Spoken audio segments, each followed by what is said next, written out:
Hillary Clinton's book signing tour was just a fiasco. It started out with a long list of rules, such as you can't go to the bathroom, press was banned after 20 minutes, you are not allowed to take a photograph with her, and the worst or funniest situation to arise was that no one was buying her book, so they had to slash the price 40%. Lord help us, if she ever gets into the White House. Authorities in Oregon say a lone gunman entered a high school outside of Portland Tuesday morning and fatally shot a student with a rifle before he was found dead inside a school bathroom.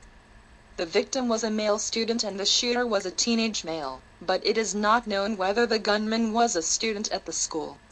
A helicopter landed in the prison yard of a detention center in Quebec City and took off with 3 inmates, 2 of whom are charged with murder. Authorities were on alert across Canada and in the United States after the 3 men escaped from the Orsainville Detention Center in suburban Quebec City on Saturday night, provincial police said. A liberal-leaning political group is being accused of meddling in the Colorado GOP gubernatorial primary by running TV ads aimed at boosting Republican candidate Tom Tancredo. The group apparently considers Tancredo more beatable in November than his main primary rival, former Republican Bob Welch. The non-profit group, Protect Colorado Values, has one TV spot that appears to puff him up by portraying the former Republican congressman as staunchly anti-Obamacare, which remains largely unpopular in parts of Colorado. Secretary of State John Kerry's dismissive baloney response to whether 5 Taliban members released from Guantanamo pose a risk to American troops is receiving pushback from, of all places, Obama administration officials. Despite Kerry brushing off such concerns in an interview on Sunday, Fox News is told that administration officials who briefed members of the House on Monday evening were not ready to rule out the possibility that the freed inmates could endanger Americans. And now for sports. Bob Welch, the 1990 AL Cy Young Award winner of the Oakland Athletics and the last major leaguer to win at least 25 games in a season, has died.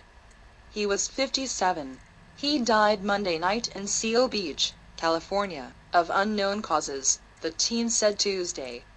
He was a legendary pitcher who enjoyed many of his best seasons with the Oakland A's. A's president Michael Crowley said in a statement. He will always be a significant part of our franchise's history. The first Stanley Cup Finals game in New York in 20 years didn't go the way the Rangers hoped.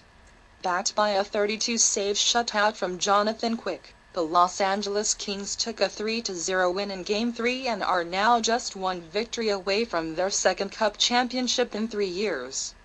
The New York Knicks have hired Derek Fisher as their new coach, with Phil Jackson turning to one of his trustiest former players.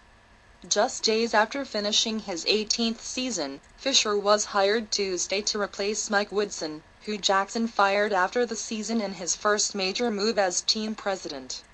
Fisher won 5 championships playing for Jackson with the Los Angeles Lakers and was known for his knack for hitting clutch postseason shots. Jackson says that it has come clear to me that he and Fisher can form a great partnership again. And now for entertainment news.